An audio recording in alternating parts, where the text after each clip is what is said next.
Benkanto Graskunda Jamalu Hal Konton controla Mumbe Khalsari controla Munketa Silmia Controti Anna control di Kila Bundun Kelma Ulbina City in Kono Anin City in Kokan na control Khalsari Bisila Albaito Mebel Den Nakafrim Minna control di na Alfabama na Kimo Kabirum Futa Tuba Mbasur Bamba Konton na controla Mumbe Khalsari adohona dingen na maringen asili ngoni malu ibe konton ala control kono hafo be yanko assalamu alaikum wa rahmatullahi ta'ala wa barakatuh wa kola minna control khalsala khaldi na siti ngin khalifo ma nolo mo be makaba karambati na control khalsara ngi silama hanna control di na siti president ma mfani ja karamba ba konton na pampan ala tinnan di ala na siti na wato mebe midwala en shimala ninja ta kende anemu me belde ningi hada na halifo fama tabla plus nda bela no na control khalisar mbisile me belde ni midwala khabilo beye alquran wa qur'ana barakoto konto filo konto fidina bi na khabilo kono alma be jara la kila pamba ko amin ya rabbi okola na control khalisar nye mbal dila na alfa balma alhaji mbemba bi konton na back control mo khalisar bi konton na hambemba faheba konton contrôle mon khalisari hanna contrôle di mbemba surba ma back contrôle mon khalisari na alfa kenda bayin mon bi lori sawma anin wura na habilu nyin kola ame kori bi dwala yembe simala anin jata kenda mbemba surba juga ba konton contrôle mon khalisari emba kamba ka don hi me be den konton hanna jaha kemo balu mun dun sun kono jang bi konton na contrôle mun khalisari ha tabla tuba ma na kemo no mo alhaji asma sanko ba konton na contrôle mun khalisari a sheikh fantama di konton jang baki contrôle mun khalisari hanna contrôle di a sheikh tura silla na contrôle khalisari ngabi hanna contrôle di alhaji umar ba Touré alhaji Mohamed Touré alhaji Mohamed Amin Drame alhaji Mohamed Amin Dajo belde nin kontonna bari nga hankara mo konton salim karamo ba tuba abon so mun baby sitting kono jane sitting ko kan na bunyan na fama yugo control bi silima he konton talibu na karamo te mo control bari karamba ngo be kontonna control mun be khalsari bunyan mun to fama yugo mun to hafi bi kina muso ko assalamu alaikum wa rahmatullahi ta'ala wa barakatuh mulbi na sitin kono jang anin sitin ko ka ba belde nin na konton minna karamo bayin konton na mbemba seni kabiri marok to handi ala timnendi ala anala wakarura anala konto di ala na sitin kono jang wato mebe abaka amol fayda jambi duala almu anemo sila mbemba sa wonte frema alhayma murigirasi na almamo kadirumboke almane musilama kila hormona barkoto na alfani mabai mi duala belde na kafrinye barinye mbi be konto na mo ni sina nyinne mebi sina ala me sini sina ala me hango hatumi ni atala kititala barinye na control khalsa mi silima nta kulutala o tabla na karamo ko fanga mawo mbi na control khalsa mi silima hanna timinan di bayin konton na sitin naja mun ba kan halla rai kan ntamanya mebe no mu a sheikh ustaz bafo de bi konton na bak pam ndol class no ngol sakiri ko astafodi no kontrol halsar bi silima hi konton hafiyan ko assalamu alaikum wa rahmatullahi ta'ala wa barakatuh baringen hambi nin na karamo ole gina tula dingira kili na kemo al mufassiru al khadiru الماهر نور الشيخ أستاذ كانجرا جراشتي بنقول هذا بعدلا سورة العراف آية كم آية بيلولو أنين سبا نقول هذا بعد أمتلنا إن شاء الله ففتنا كم هولا نور الشيخ أستاذ كانجرا جراشتي بارين أنين جينا نقول هذا ولا كونتيني لا إن شاء الله ولا بارين مبل دين فندلا septembre karo tilitan anin kononto sibiti lungo 18h ba fa la bare ngam mebel de ni ko assalamu alaikum wa rahmatullahi ta'ala wa barakatuh marhaban bikum ya shaykhana al-karim wa alaikum salam wa rahmatullahi ta'ala wa barakatuh nake barka almisarala ila funduni mala kila kormo ana barkola talibul mudron hananarin hana wala hadatu sagi be ala tarala fana be fem min ala fem fula jang alma anin tawfiqo benna tawfiqo ti habaru fa khalsa tala yen haka bara mutarni be misilmo be kontonna ila kontrole kono hafu be yen ko assalamu alaikum wa rahmatullahi wa barakatuh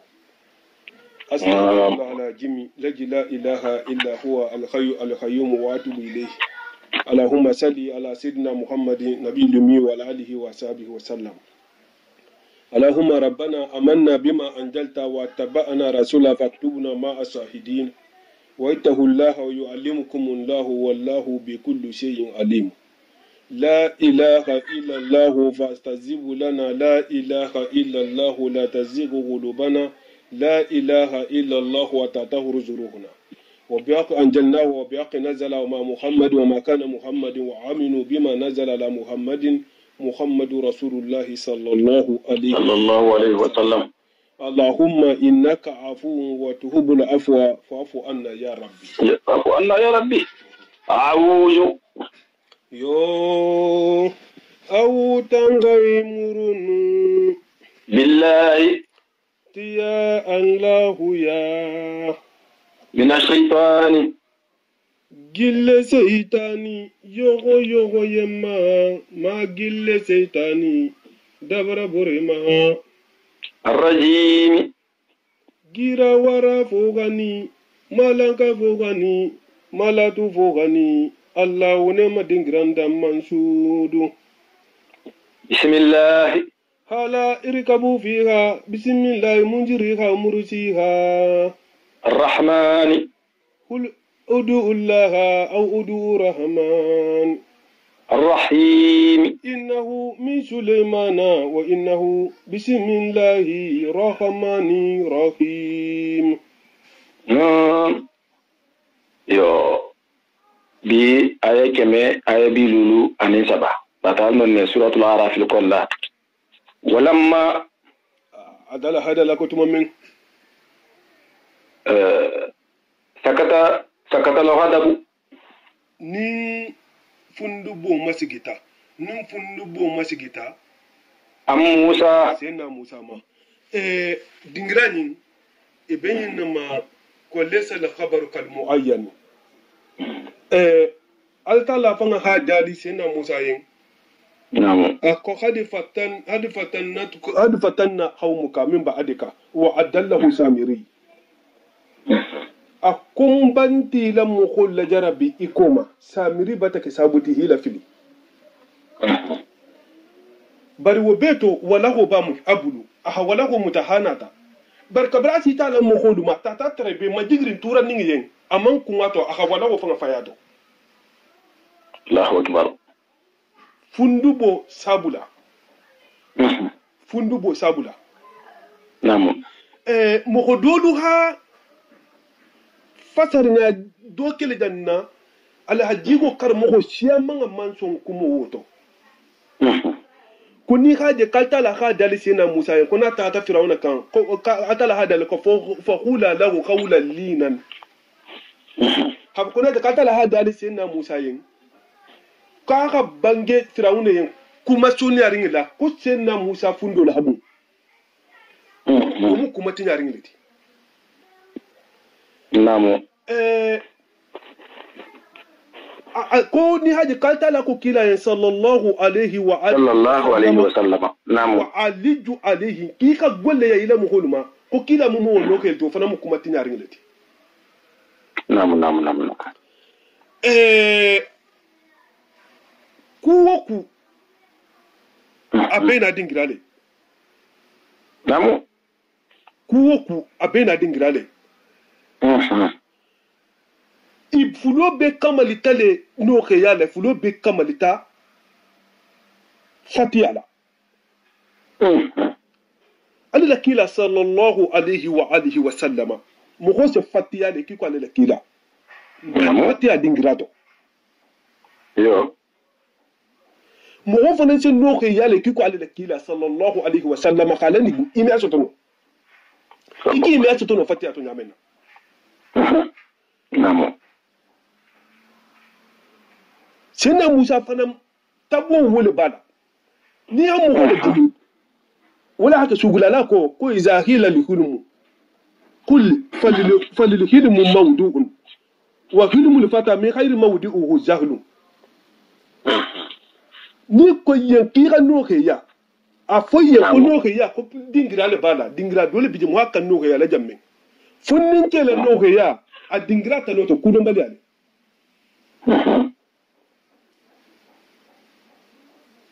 sinna musa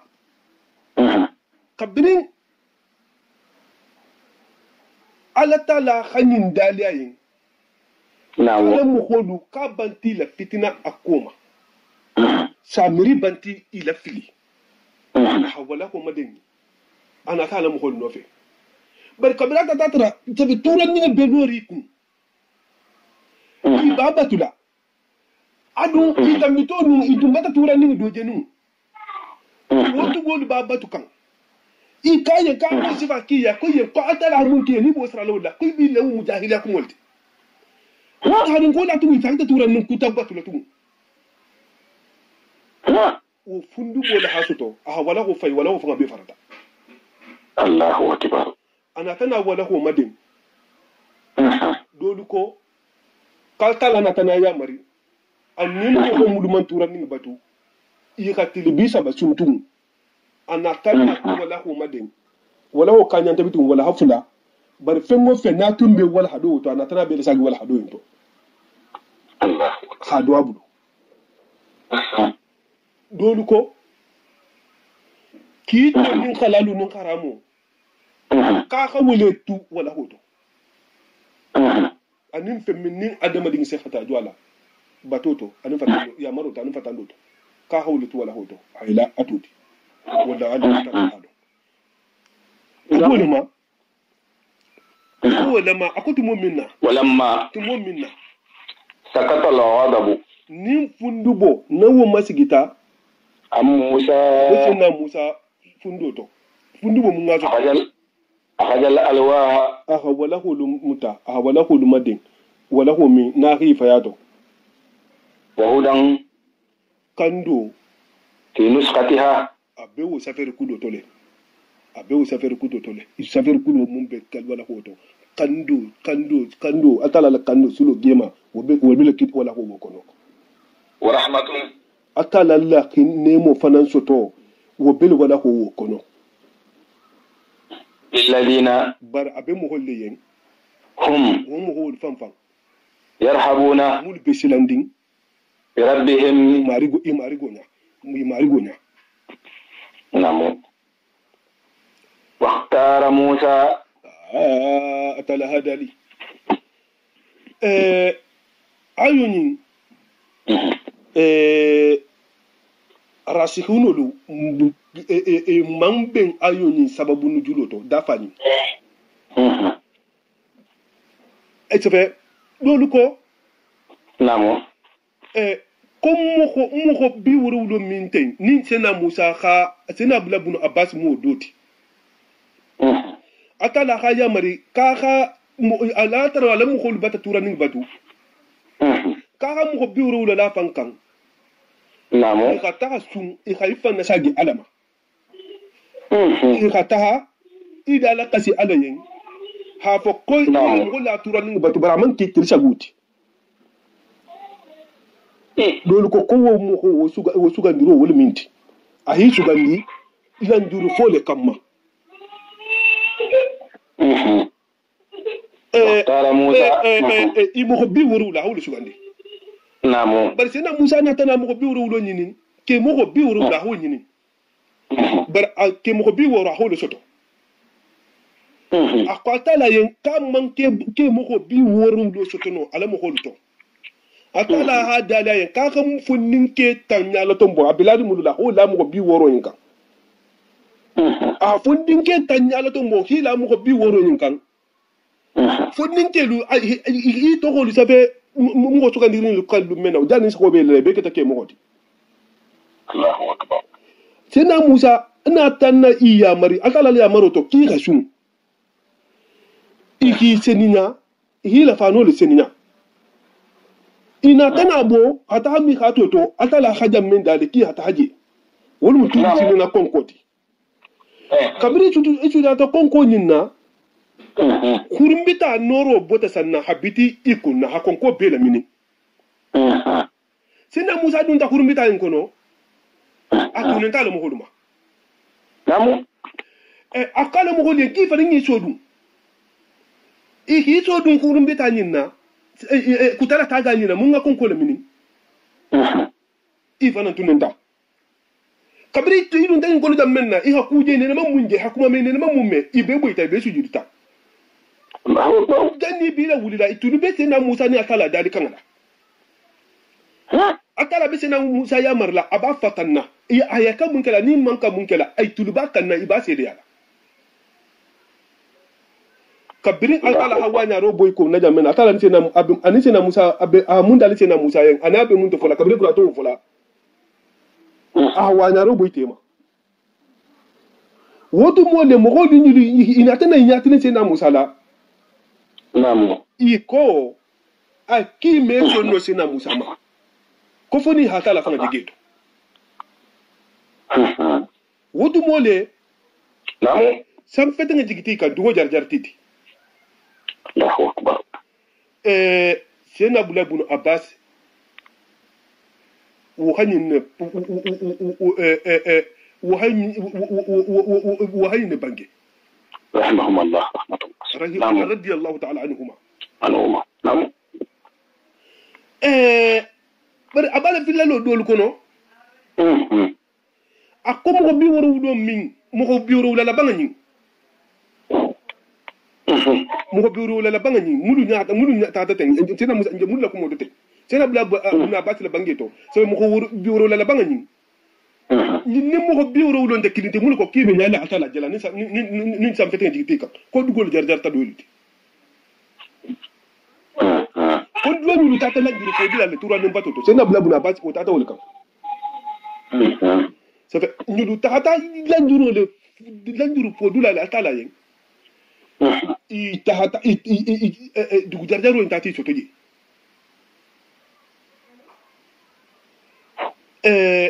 ko ni mo ko mulu ha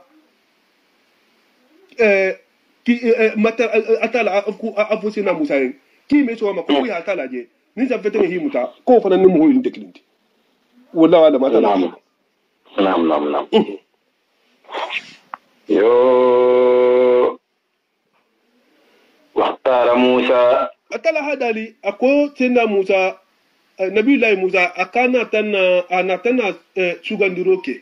sugandiroke qaumahu alamu holuto haumahu jan yani min haumihi alamu holuto nam sabiina rajulan ke ba bi wuru lala mulu man tura ning batu imamu shiti na tato nyale mulu man tura ning batu altala la yamaro kamma man sakallan ke fi sa taha ilan juro yita altala la ibadin la kuto mulu tura ning batu limi khatina ila wahato yen wahati min nin alatala khi ingina la ki ga tahawu wahato woto hataha lanjuro yitala tura ning batoto alamu holuha ila muholuha tura ning mun batu sena Musa na tana bo iti hataha mikato dingira indo falamma tumo minna akhajatuhum ar-rajfatu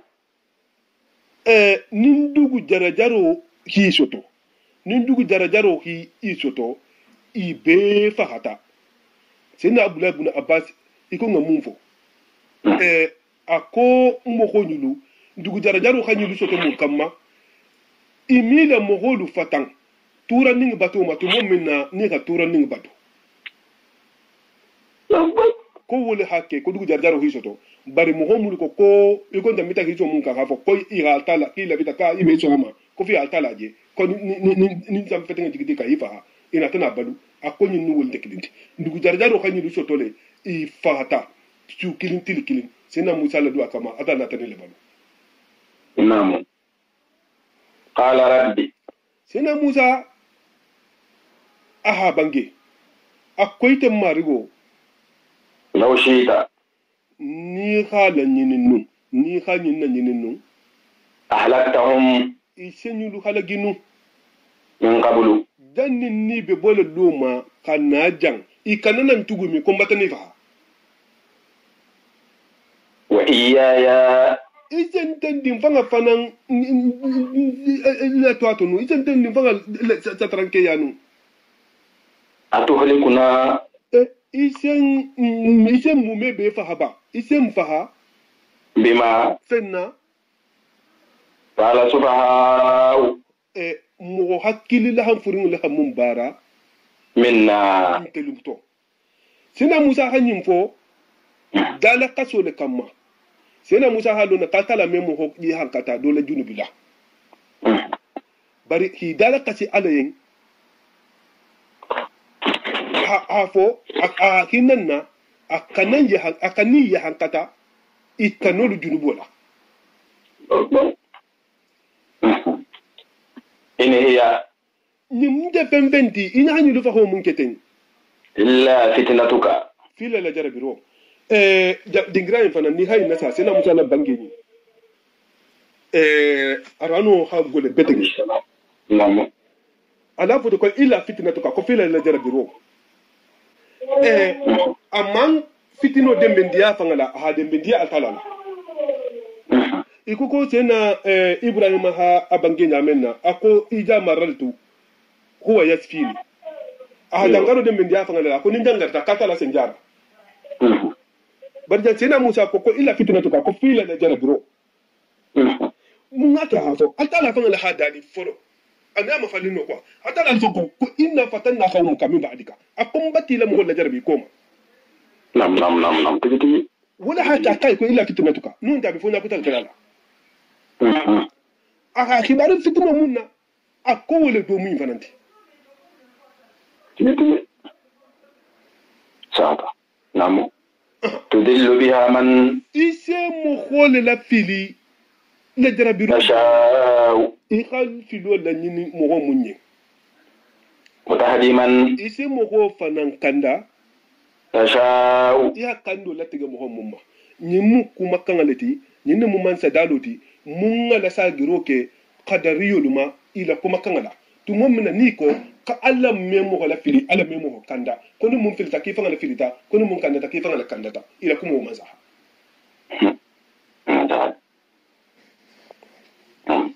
أنت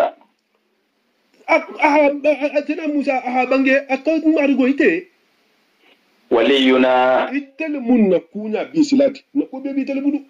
ni hanke nya ke kan tentel la flita hanke nya mena kenya wonte jungala fata la hike nya men alu mun na khairu diala le alu ma kala kenye bari khair wonte jongo bulu fer wonte jongo yin fata la hamun kiye wala haka Allah kila sallallahu alaihi wa alihi wa sallam alkala la memo contrôler tumom minna qaw ma arsalnaka illa rahmatan lil alamin tumom minna afan hakke nemo contrôler da fini mo bebe alkila fa jato mo nemo lati تغفر amba wato yamfa لنا وارحمنا ya hinanna وأنت ite alkala ite fanfan خير الغافرين itele mu yamfa la betu nyumati itele mu yamfa la betu nyumati itele mu yamfa la betu nyumati نعم واكتب لنا iga la tego kenye e wajibi ar kenye ya sor kenye ya la tege kenye في هذه الدنيا na dunya to tego nyinto وفي الآخرة hasanatan حسنة kunyumala mun la banga betanturi ikiko kende ya ani limania ani mbarnyimake wo ken baroti dunya jang i habu tanyem fana وفي الآخرة aljamo fana i ka kunyuma kenye wolu mu arjannoti anim femmi ni haka fila arjanno kono إنا telu هدنا mbanta tubi mbantam fana sagi إليك ita atalama mbanta Fala. mbantam fanna sagi ite altalama wala hake al yahudiya togo tum togo nyamarati janni biban nakila sallallahu alaihi wa sallama fanna sago domu ngaf domu ti fanna sagi altalama wala mu yahudiyati hi fanna sagi altalama ite atala hi yamari kabiri atura ni batu ki ila tubu mutubo memuta fihi inyohom faha inyofa atala tubu mutema namu qala atala hadali manchaba mancha kallanke ajabi akosinda musa akon ni le duwa jabi ni le duwa danku barntele ya hankato usibu bihi man nsewo la si mo hol man sewo la mo hol kan asha na ya hankato la nyini munye wa rahmati nan ne man tunya nan ne mo ken wasi'atu kulli shay'in wa hafin mu me bele logo wa hafin mu me bele logo kabiri ayo nyin na ta jammenna ibilisa tamagitale atala la fo ko wa rahmati akonnan ne ko nakin nan tunya wasi'atu kulli shay'in wa hafin mu me bele logo amma umuman fin mu me bele mu la ni khayata laha dan dingiran tola da fin lutema wala hake dan tan fenga na hadini soto asa singa tambe adini kunda me alu aka aka fenga mu me bele logo ninne keta han ibilisa fanga tama keta ako owa ana seun ako fara mu fendolte kon fara men mo soto lale akala na tana dali ako fasa akutubu halil ladina yattaquna akon salatage mukhulma mulisa tilante atalanya Pourtant préciser. Al-Yahudun Nasara alko konna kanu muttaquna. Akon te fanamu al-nyasila nalati. Al-tala hadali akon te fe allajina yatabbi'una rasula nabiyyi lummi. Mul be bula kila ko man nabi mo na kan koti. Non te makkango la nabi mo al-ummi fasarifula wala bala. Mun be saran abedi mun na kan koti. Amma sa verke amekara amankara amma sa verke amankara kana ha mugina abu nyade ni wonte makkango la annabi mo atala la afo makkayen ko ummu kura ko sateluna ni mun bulata annabi mo wo ko wotu mo ina nemo nyin abewole abota ummu to aketa khasoti kila manto ya sallallahu alaihi wa sallam alhamdulillahi rabbil alamin ruwal khamadi بن سلمة أنا أتى بن سائب أنت ابن جبير أنا ابن أباس قال كتبها الله عز وجل لهذه الأمة حمد همون بانجي كامتا سلمة ما حمدا أتى أما بن سيبا كهامتا سيد بن جبير ما كهامتا سيد أبلا بن أباس ما كاتا خالة تجي من توني لما أبكيلا من توني لما صلى الله عليه وآله وسلم فتأكتبها akala hadali akase nemoni kaba alategela aba lategela aba dila lilladina mukhallama yattaquna wul sisilan alanya wutumoli ali hudun nasara ni fandu jamato wayutuna zakata ibakan hajakodi walladina anum muhammadu hum wal fanfandi yu'minuna mul bilarin bi ayatina na kawa kodu la bilarin na alqur'ano la bilarin na digi kitabu la ise bula ya maroko isa fatan ko tuje abumbo lema alladina wutumoli ali hudul ko kitellemu ko fana mboto le bari kabira tala inda alladina kum muhammadu yattabi'una ar-rasula mun be annabiyan mo nyin jokkila mun be annabiyan mo nyin jokkila annabiyya wala mu yattabi'una ar-rasula mun be kila jokkila yattabi'una ar-rasula mun be kila jokkila annabiyya wal nabiy lummi annabiyya al-ummiyya wala mu annabiyan moti na kanko nu wonte mala annabiyan mo nu wonte makkango la annabiyan mo wobi jonna nyinina muhammad sallallahu alaihi wa alihi wa sallama sallallahu alaihi wa alihi wa sallama namu allaji annabiyan mo min يجدونه isala ko kiso tara مكتوبا abbe saferin عندهم i telefanga yaji abi bulla في التوراة tawrata na takila kibaru tile والإنجيل injilo na tati atokola ana mahan kuto ana يأمرهم abaka hi yamari بالمعروف kunyima kelula وينهاهم abaka hi fatan عن المنكر konkoluma wala hake Allah kila sallallahu alaihi wa alihi wa sallama atala hadali akum muhammadu rasulullahi walladina ma'ahu asida walal kufar ruma bayna tarawu ruka sujadan سماهم في وجوه ما أثار سجود ذلك مثلهم في توراة ومثلهم في الإنجيل أتلا حين دالي على لك محمد على لك إلى دمو أن سايبو مولو باكو فنان سايبو نولو فنان نلمو هنن تنبالتي نيغون تيما إلا كو حقول كافر لما إلا كو تقول نبالو نين كافر لتيما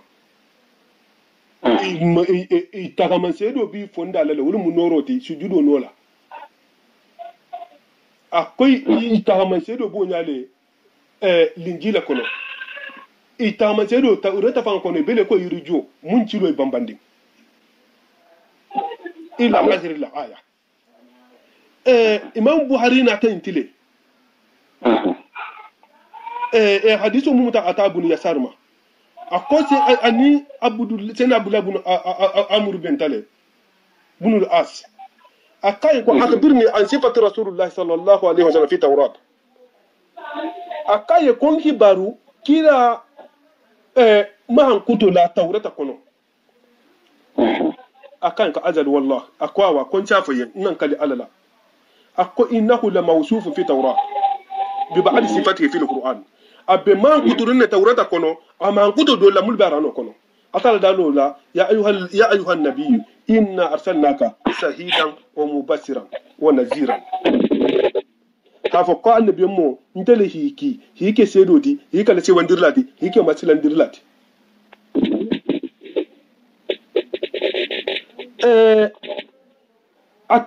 التوراة كونو إلى مخير جنة للأميين التلم لا تنغرلاتي من تولى أتلا هذا لأنت عبدي ورسولي أكيد من الدول تاني نكيلا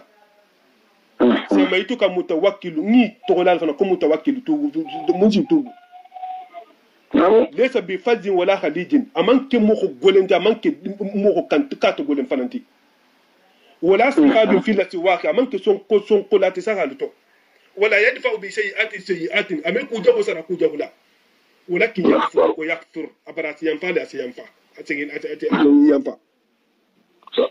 ولم يقبضه الله تعالى حتى يقوم به ملة الأوزاع أتلا ما لفكر فرولا متالا فاق الدين قرولين لتلنا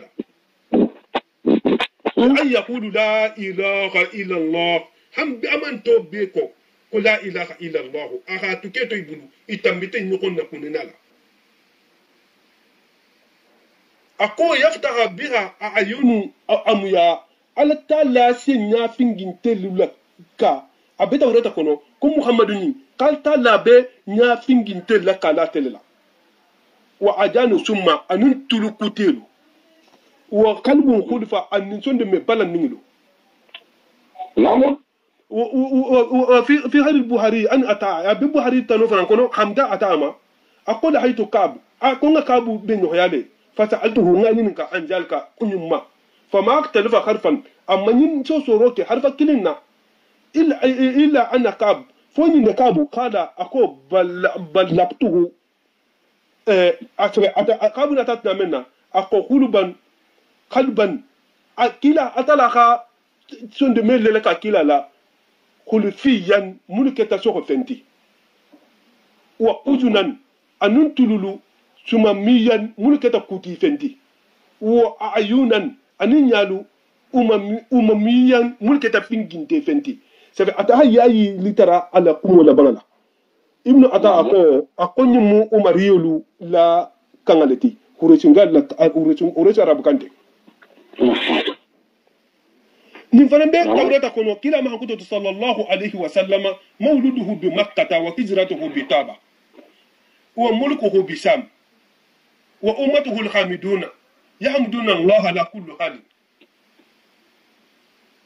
أكاب مجيل مكة أبدين من لحتى تابة أبد سامي مرة لله أمانتون من على تنتول التي إبعتها إسالتها تنتول الحلو بيتو il a salo il a kelebulo sapo bele kiko il a salo sapo akala ni man la sa anu kara inna la yuhibbu alladhina yuqatiluna fi sabilillahi safan ka'annahu bunyan marsus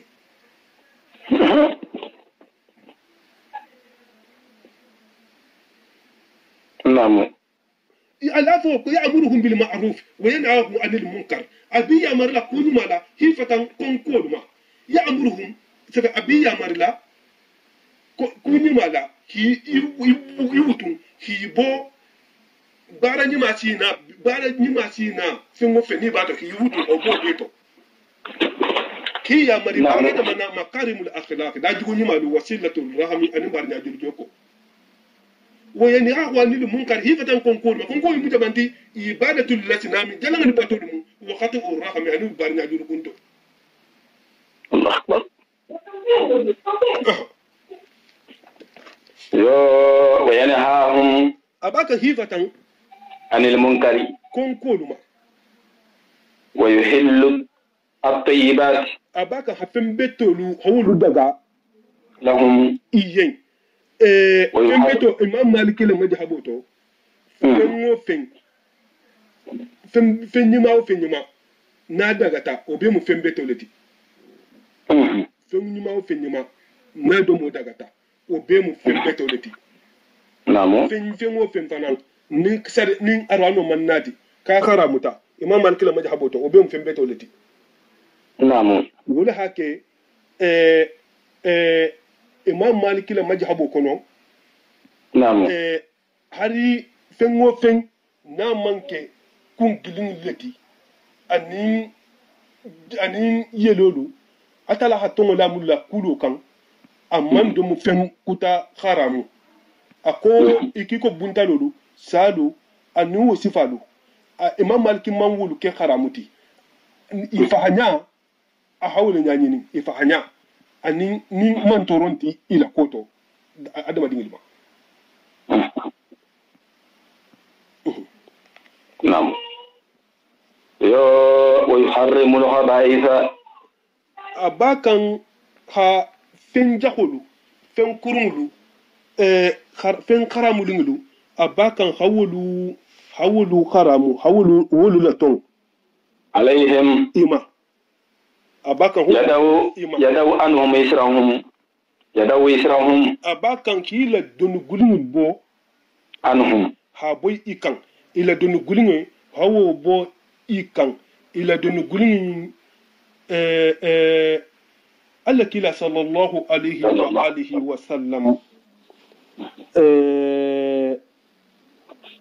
Allah kila sallallahu alaihi wa alihi wa sallam sirani kangala atoho muda mafangati munakan nima ko munakan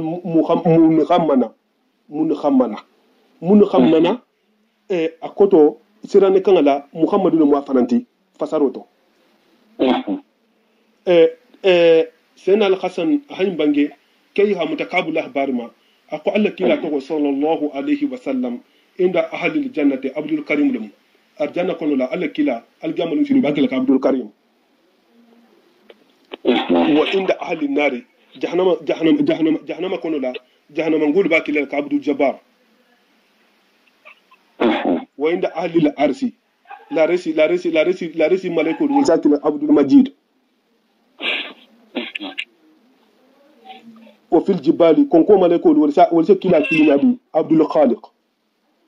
نعم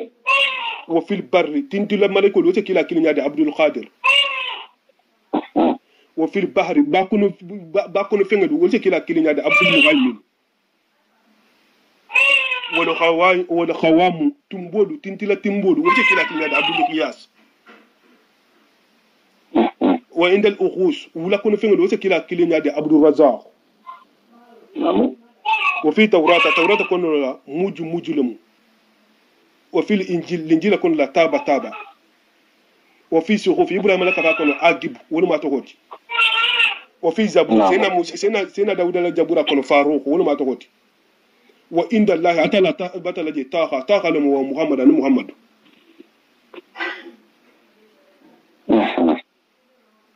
أني أحمد أنو سفانو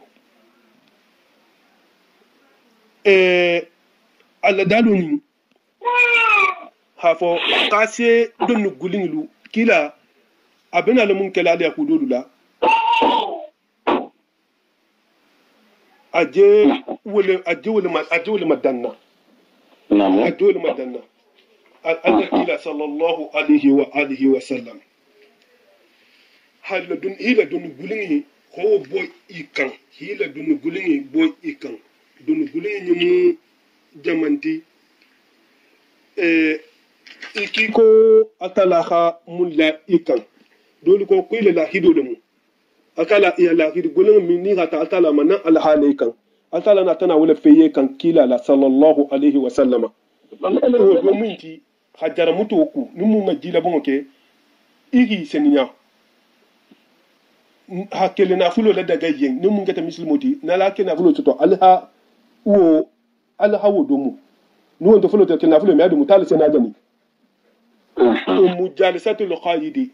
anni wa muakalatuha anni musul fana nulu bulu blati la farlo to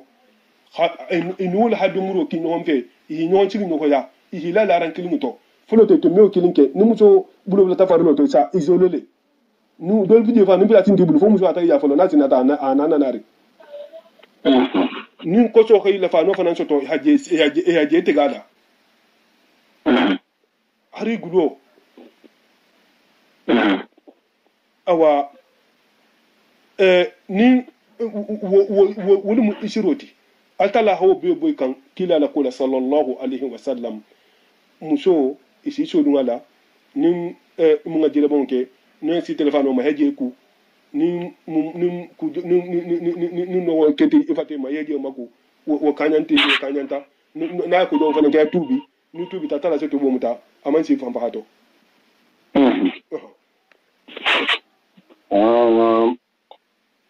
wal akhlala anin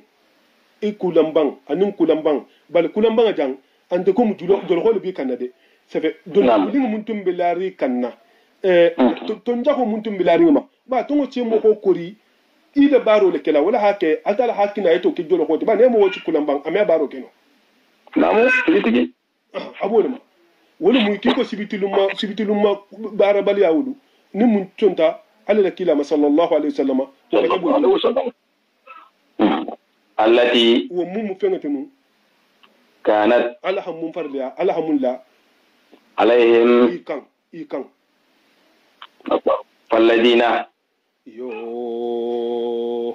atal hadali ako moko mulu ni itongondiyata bihi senna musama وعزروه فالذين أما مو مرسل آمنوا به كلا باما صلى الله عليه وسلم وعزروه منهم على حدود وعزروه نيخا أبنيا ونصروه نيخا ديما واتبعوا نورا إبلاتا نورو كولو مروانوتي الذي نورو من unzila munjigita maru kila fe ibulato ko ulaika o ma ko tinma dun ko do ala hudul to humul muflihuna kullu mun ni ba so do dongolti kiko sena bla bun salam anu sifan anu kafno ko qul atala hadali ako muhammad babange ya ayyuhan nasu atul mogolu inni akunti muhammadu rasulullahi ntum alala kila la dira ilaykum hanalukan jami'an almumebe alladhi yo ntum kila lati hanalu ilaykum hanalukan jami'an almumebe bawo alladhi atala hakila sallallahu altala fanga kila kibaru na tilen tamito to sai kila kibaru na tilen subhanahu wa ta'ala tawrata kono anata kibaru ti linjila kono anata kibaru ti jabura kono apatana tarano kono fana ka hafu mu hole ko kila na mati sallallahu alaihi wasallam ta kila kilin ati mun kibaru na ta foloto ate kila le jinti muhammadu sallallahu alaihi wasallam ka hafu ya katulu alladhi kila min unzila ma'ahu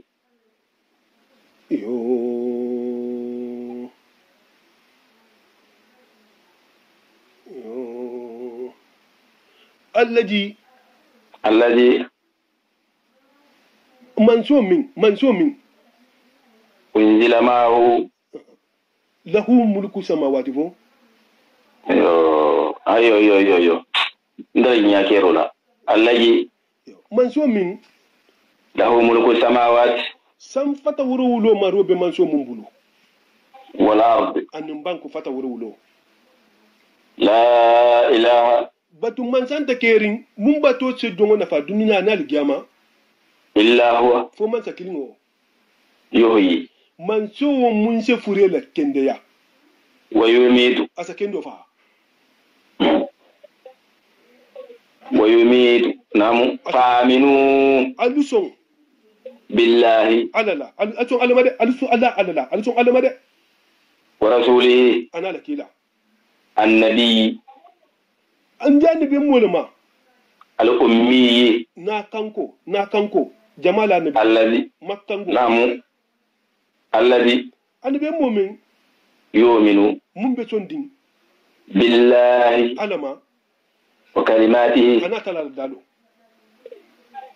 wattabi'uhu allim ya marbatu ala ya marbatu de la'allakum fo sa telu tahtaduna alse kanda fo sa telu alse kanda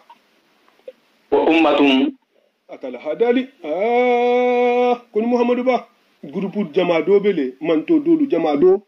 wo bele qawmi musa la mo holuto de musa la mo hobbe manke kankilinte de yahduna wolu ketta kandandir lalati mo hodula bil haqqi to nya nyama de wa yadiluna ikata mo hotelin ning fananti bihi to nya budoma ya be mo honyudula alala kila sallallahu alaihi wa alihi wa sallam aha bange ako kabirin senna musa kabirin a tafanga tambita alam mo holuna tay nyogon soso alam mo holuna tay nyogon soso jamado na tana soto je wol keta alala mo baliti hala saka ini la mo holun te benna kanto ina tana ben yin to ki hasa tebula ina ta tebula ki hasini ba huntu ita hata ba kuma ina tana tu dingira to i doronna to taji sankilin karlulu ibe ta hamala namu ita hata sa te yin kan ita ta sabati sa te yin kan bar mo golle multi bibibi i sontale alala kila ma sallallahu alaihi wa sallam i hasibiti bunya nyin tuje i nya kilin tilibola bari mo golle mu bidan nale i mesi dunya dan ma fa mo golma mo mesi ma namu ni lu bota mo goluto kabirinti mo min nale nin so so roblata mu tsena musala mo goltema ina tana bo mo goluto itati ita ma fanna namu ita hamata sanji kilin kar lulu ibije hambiten ibi balurine namu balabi ni dunya mo goltema Allah kila hain bangele sallallahu alaihi wa sallam alaihi namu ko sena jibril tambitati mo ko dolula to mun nan ni ya sutu sini mo kati namu asirin mo ko nyuluma sena jibril tata kila dan tegejen isonta kila ma ala kila hila long alquran wala namu ala kila ki nyininka akoni seran ferin nin basikili bele fanan bulu yaje ko saran ferin tetel bulu basi kilin ti bulu namu kila ha bange yen kitin ne mo ba ma kidun shebalu nyadi ko kise ta hatse no leke ni ga se ne lutege isa ta hala dingira dole ni mun hajo be balo mun na tai hajo kasabota to Allah ko akoy yen ko ile dimba libe minto ko fo dimba anti kunje ko kila dimba libe leje bele ile dimba libe ma fandole la ni mu hajo sita le dimba la stal dimba dingira to na ko ta aboje akoy yen ko ni me to fani ya fo ko ni tel me fani ya foje ko kite luya no ko kabri ya jeti ko mo me fani ya fo ni mu ngafani ya fo ta ti jani Allahu akbar mo me fani ya fo kila ko yen kisini ne mo bama akomu ngake kala bumuli bele kanyan ni dole bum manjan doti aki ho kele ki kana ta ko to ta nyon kunna do kan ta fa na fi adoti Allahu akbar ya ko yen ko mu ngake kalta la gaburu lula la bundalula bele gaburu bi la bundala akwai iko kila yen ki ho kele ki kan ta ni na sa yaku kana ta hanyina sa yaku ako kabirin Allah kila bange kitino mo ba ma kabra sa gita misra hoto kabra ni mo holle ayo kumo fo ayo ni jigita o mi ko mi Musa ummatun na wa ummatun ako groupe do nga umi Musa la mo holto yahduna wulu se wulu kandatale bil haqqi to nyakan ويعدلون باكا حكيتو إباتلين فنان به إذا كيتو لتو بباركان سريانا لا وقطعناهم أتلا هدالي سبحانه وتعالى أكنا تنا إتوسيكي ناتنا إتوسيكي إبان إسرائيل نقولو ناتنا إتوسيكي لي موسى تنبيرون كولا إسنتي عشرة أسباطا كبرين حابلتان النفلة يهوب بنسولو akala hadale ka hito sigi wolati sena yahuba bonsolo habila tan anin fula ka hito sigi wolati umaman hike mantolti hike habila qabiloti hike habila qabiloti hike habila qabiloti wa wahayna yo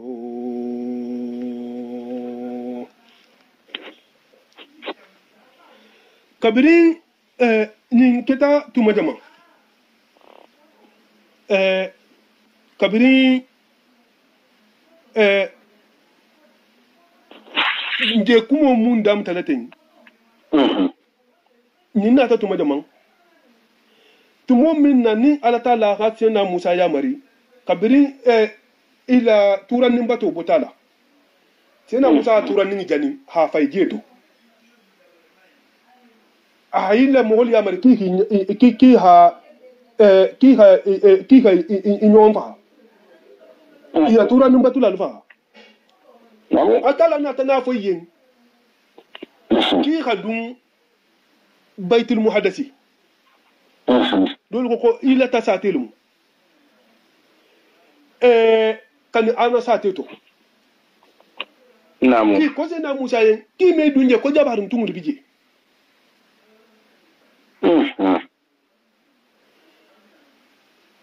antala dun italla haturani wala turani dol bulu hanya bo turani fe hayi tanda turani bato la katala hi amartiya ta hi jahadi hayi bo turani bato to namu ay talla dara fitina kime ta hawul jahadi ko tena Musa ha tawu nyani tena Musa ha mo tannin fulala wuli biya ta mo hoyla ko nyani bari ta tara mo honyu do kabbu i hajjan sembo bila ite mo hodo il fanga mutahible jivola Allah akbar ina tana fo ye komba woto ko ba gudlolu mu konni na takiya na tuma sina Musa kika na fo ile muholiye ita ta fo ile muholiye ibeji to yata fo mo hofula wala man son gudlo ni bortola sina Musa na tana fo ye ki khatta hajja hado ke katala hiya markite le benoro kala ni tu gwala la iko ko sina Musa na tara ta hado ke kitel bida kitel ta wani mole sina Musa na tana altala na tana adali sina Musa yin namu kabiri sina Musa afuno kasta katala khani mo hoynu fatan ka amme mo ma no ko fa na afan ka na atata atala hadali aka kana gijati ga moyin la kola ka si bula fifi la wulo kono sanji bina ni bole kala ke ba be fa ta fifi wulo kono sena musa fanga tuta wolo to fifi wulo ino kono sena haruna tuta fifi wulo ino kono baru sambina ni ina kana mun to wulo kono ko la mandu no ni tirinta tamala sawai tim ni tirinta tamala ni hila sawai tim jam ne sifan darano Allah ninne ko na tana inya ga jido ko nun ko himuta ina tani dala kasi sena musa yi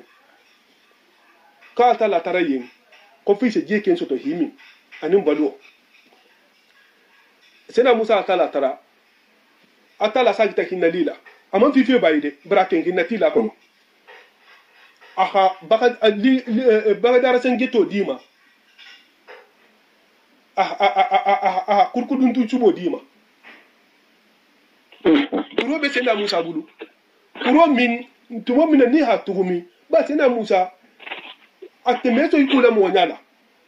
iteludum ma wo ketanati itata to kuro do la kun wo ko ha fundo toro ahala dorgo bulundo hala kuro kan kuro hibula dorgo ta itelu mo holla ahi bolu kuro ko kuro ko na dorgo aha dorgo ta atala kan ka kuro bula ko kuro muta kuro do ya ta bula ko wo kuro wo akun atala kan ka kuro le boka hagoshi kuro wo goshi je mundin sulentala bare sunji bata tan nim fula wala bata la kabilo konti mun kamala atala na tana woto sigi kabilo ni kabila hakunti kilimboje fo wo se kesi na musa de malati alamu holuma bai la ko mutahabu bare nim be la mo hobi kunna sena ina nyatongo sena ko sutu sena musa ro tema kuntu wo hatu ala habilo kunna namu wo una tana tu nyale awa atala joro nyinto yalo nara no fa korosi isalo kara no na tanya menna ajang joro nyinto atala ko amba jasati ko je mundin sulenta suratu bakara ko nda meta munga ko fa am fajarati ako je faita je mundin bo telefono ana kana fay barba mumma kasoro leti je la mundin bo asota wolema ana tana la ba mumma wole mu je la buyoti ha fay am fajarati wala be suratu bahra kono fa am bajasati wala be suratu la arabi kolla ça fait je sota mundi mbole ma dana be wuto ngala namu yo wa wahayna atala hada li akun kabirin alamu mughuluha mataralo ke sena musa nale be mola musa ka ki ko dilo ko bila ngabo hayoki ila musa ata musa kan istasqahu qaumuhu tumum min na alamu goluka ajilo ko bonini ila tiri wolo kono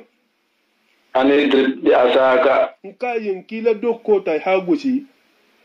alhazara kurola fambajasat atala khamundi na boroke minhu je tulen ta habokuro wala isnata asharata aynan dan tan anin fula wala botala dan tan nin fula wala botala khat alima kullu unatin khabilo be kilin na khalondo kele mashrabahum ila dangala kurola wadallalna alghamama ngasanta bullo fana yillin jondon alayhim ikunto tilo gando tema wa anzalna almanna bagdara sengeto ngola jigi alayhim ima wassalwa anin kurkudun tun subo kulu ngani ne dali nko yen kalu do muroke min tayyibati ma fenge betola razaqnakum ngamun daluma wama zalamuna atala hadali akonda mai ila har jigenyin ntama na kasi bulude lumolum insala jigema ta so ma hawrala ibidu murola ntama na kasi bulude walakin barinyulu kanu ketale yazlimuna interpreto ngiro kala anfusahum fangala parce que atala na nemo isa jan sala fenna annumun takilindi wa iz wazkur iz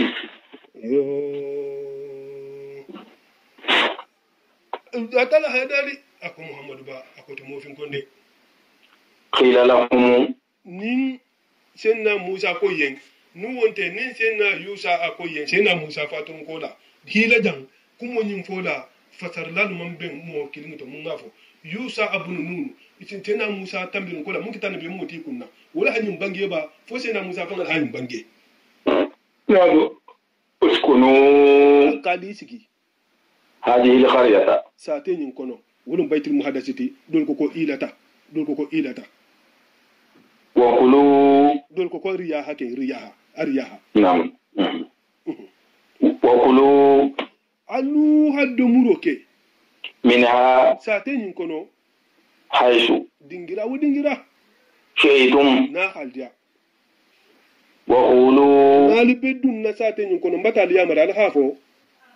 qittatun akko junubi khafaro alun tara junubi khafaro la warkhulul baba al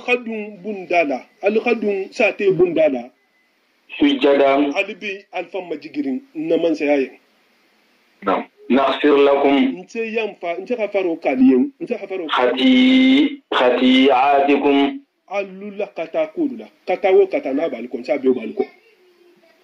sanazidul muhsinina baka soke ba habange ko kata ya ko jango la kata bote nedo radiyallahu anhu sanazidul muhsinina abara nyima kelalu kata nte muliko nsulu baraju jidi kata be muliko nsulu la kata boliko hijunu hafari kata nte muliko fana nsulu baraju nsulu jidi yo no medo no fomu yo sanazidul muhsinina ngaya no koy ماشي صدق الله العظيم وبلغ صدق الله العظيم على ذلك من الشاهدين اللهم انفعنا بما علمتنا وعلمنا ما آمين علمنا وجعلنا علما اللهم احسن عاقبتنا في الامور كلها آمين الله آمين اللهم احسن عاقبتنا في الامور كلها واجرنا من خزي الدنيا قبل الاخره اللهم انفعنا بما علمتنا وعلمنا ما ينفعنا وجدنا علما آمين آمين خيركم الماكل خيركم كلا خرمو آمين الله خيركم الماكل البان خيركم كلا خرمو آمين الله آمين abarajo do homa alma kelan nin la mer la mume be sin kun de nin jata kendo an laban ko nyumati adin kiso kenyen kando nin bon so kila khormo ala balko kenyen dunya kallan kiyati ya rabbi abarajo bumba ba ho kenya arjana dum saboti ha kenne halin kila nin kila muhul manin abu min allah amin allah ma katarbe ne misilun karmo ma katarbe ni ci misilun sa wonde fren ma be ma ya rabbi ha do jaro ha mi jaro ha kennen kila manto be si kunta de ta kende fren kallan kiya dawlo kramo jido barko almodi la kila manto be ma xammi wo alma be xaju jar la kila ko mona barko xammi wo xammi nabi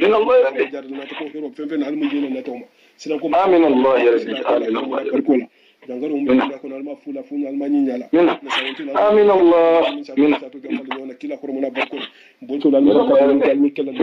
hadu mate almi kala kan nata almi kala kan mela almi kala mi ti kila ko mona barko la nga hero mo mun tara ma be kala nyi rabbi nga tan ko ma yinu mun almi kala tanga be ma kila ko